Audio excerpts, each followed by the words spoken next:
મિત્રો, હાલમાં જ નરેન્દ્ર મોદી G7ની મીટિંગ એટેન્ડ કરવા માટે ગયા હતા. પણ શું તમે ક્યારે વિચાર્યું છે કે આ G7, G20, Quad, BRICS, UN આ બધા કયા ગ્રુપ છે? સિમ્પલ ભાષામાં કહું ને તો આ દુનિયાના અલગ અલગ દેશોએ બનાવેલા વોટ્સઅપ ગ્રુપ્સ છે કે જેમાં અલગ અલગ કન્ટ્રી અલગ અલગ પર્પઝથી જોડાયા છે. આ ગ્રુપમાં એટલો ડ્રામા અને ટાટિયાખેંચ થાય છે ને કે તમને લાગે કે આ બધું વેસ્ટ ઓફ ટાઈમ છે, આ બધું નકામું છે. પણ અસલી ટ્વિસ્ટ અહીંયા જ છે.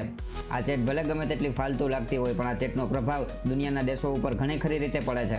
સૌથી પહેલું છે UN, યુનાઇટેડ નેશન્સ, કે જે આખી કોલેજનું 193 મેમ્બર્સ વાળું ઓફિશિયલ ગ્રુપ છે કે જે ગ્રુપને બધા મેમ્બર્સે મ્યુટ કરી રાખ્યું છે.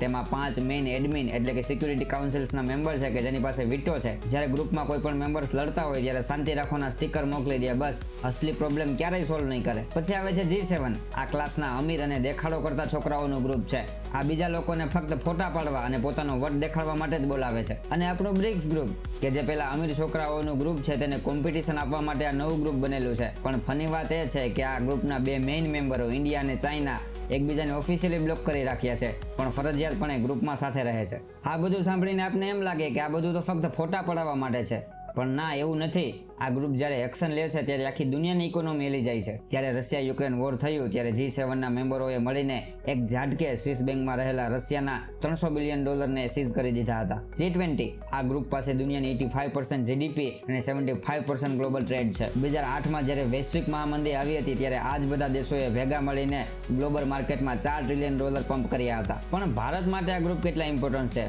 જ્યારે ભારતે G20ને હોસ્ટ કર્યું હતું ત્યારે આખા આફ્રિકન યુનિયનને આ ગ્રુપમાં એન્ટ્રી અપાવી હતી. અને આ સિવાય આપણું ક્વાડ સમુદ્રમાં ચાઇનાની દાદાગીરી રોકવા માટે સેટેલાઇટથી રિયલ ટાઈમ મોનિટરિંગ કરે છે. પણ દોસ્તો, સૌથી મોટી વાત શું છે ખબર છે?